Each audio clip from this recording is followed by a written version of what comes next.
quand Dieu veut régler les problèmes dans une ville, il commence à mettre de l'ordre dans sa propre maison. C'est d'abord l'église. C'est-à-dire, l'ivraie va être ôtée et on le verra publiquement.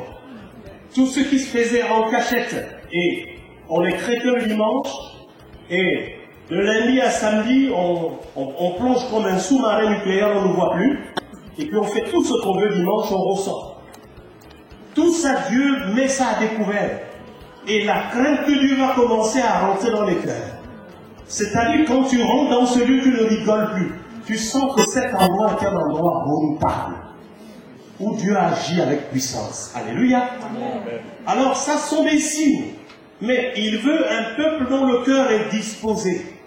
Un peuple qui sait que, au-delà de tout le dispositif social qui est mis en place, il y a des besoins d'ordre spirituel qui ne peuvent pas être réglés par la carte vitale, la carte bancaire et toutes les autres cartes.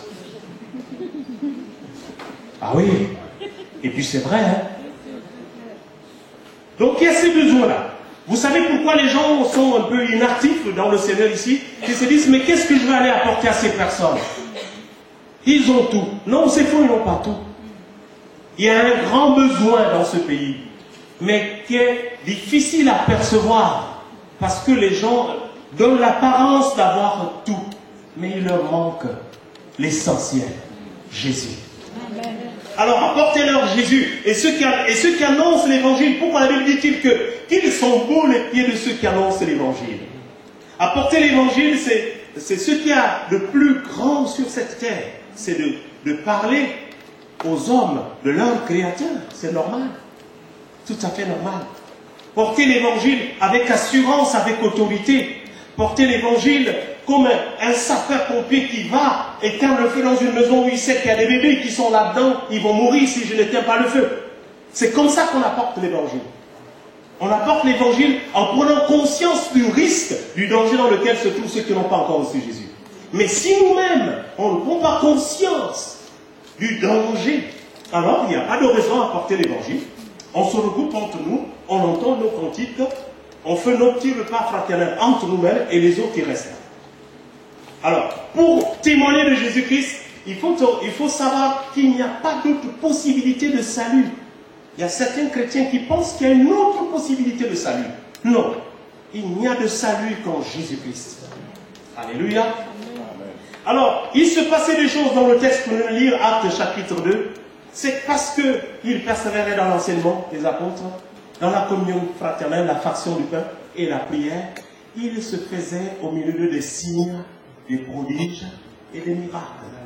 Permettons à Dieu d'agir. On ne peut plus l'empêcher d'agir. Quelque chose est en mouvement. Si tu ne comprends pas, c'est pas grave. Tu comprendras après. Suis quand même le mouvement. Marche avec le Seigneur. Si tu ne comprends pas, tu finiras par comprendre. Mais si tu t'y opposes, ce n'est pas à ton profit. C'est toi qui es complètement perdant. Alléluia. Moi, j'ai vu des gens qui ont investi dans des banques et lesquelles banques sont tombées en faillite. Ces personnes étaient complètement malheureuses.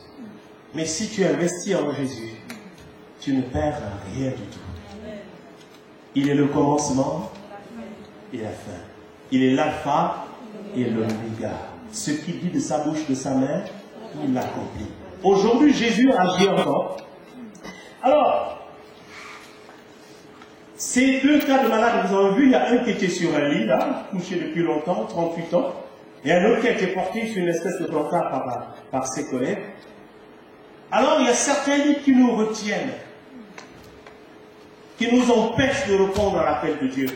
Ou peut-être parce que quelqu'un t'a dit de porter le lit le jour du sabbat. Et que tu dis, mais alors, pour ne pas être menacé, il faut poser ce lit et peut-être m'endormir, au moins il ne parlera plus.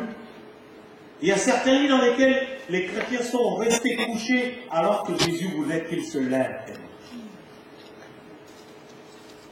Et Dieu voudrait nous séparer de tous ces lits-là pour qu'on marche avec Jésus et qu'on voit la gloire de Dieu. C'est-à-dire, quand tu as vu un miracle, 2 miracles, 3 miracles, tu commences à avoir de l'assurance. Quand tu as vu Dieu guérir un lépreux, tu commences à avoir un peu plus d'assurance. Un aveugle, un paralytique, tu dis, mais tiens, ça marche. Avec le Seigneur, ça marche toujours. Ça a toujours marché. Il a dit que nous ferons encore des choses plus grandes que celles qu'il a faites. simplement parce qu'il est élevé, il est glorifié et il intercède en notre faveur. Donc nous ne faisons pas un travail tout seul, mais avec Jésus. Alléluia. Et ce soir, Dieu voudrait nous amener à quitter ce lit et commencer à aspirer à ces choses dans lesquelles il veut nous amener, qui sont de très grandes choses. Si on ne quitte pas ce lit, où il n'a pas dit, écoute, mon gars, attends, je vais t'aider à quitter de ton lit. Non. Il a dit, prends ton lit, quitte ton lit maintenant, prends-le et marche. Et il a exécuté. Si cet homme ne s'était pas levé de son lit, le miracle ne se serait pas produit. C'est à nous de nous lever quand le Seigneur nous dit de nous lever. Humainement parlant, mais comment peut-il me dire de me lever alors que je suis paralytique? Non, il sait que tu vas maintenant marcher. Il sait que tes pieds peuvent maintenant se tenir debout. Alors, prends ton lit et marche. Alléluia. Amen. Et quels que soient les raisonnements qu'il y aura autour, oh mais celui-là, qu'est-ce qu'il fait maintenant? Oh lui-là, il est toujours à l'église. Quelque chose va se passer. Nos réunions vont être multipliées par 4. Ah mais c'est vrai. Nos cultes vont s'étendre. Moi j'ai vu des cultes où je suis allé en Afrique de l'Ouest où on a commencé à 9 h du matin, on a fini à 16 h. Et on était étonné de voir qu'il est 16 h. Entre-temps, Dieu est en train de guérir. Attends, tu peux arrêter une bonne affaire qui se passe là? Ou Dieu est en train de guérir quelqu'un, toi tu vas arrêter à cause de l'heure. On m'a dit que dans ce pays, quand c'est midi, les gens mangent toujours. Dieu va casser tout ça. Mais c'est vrai.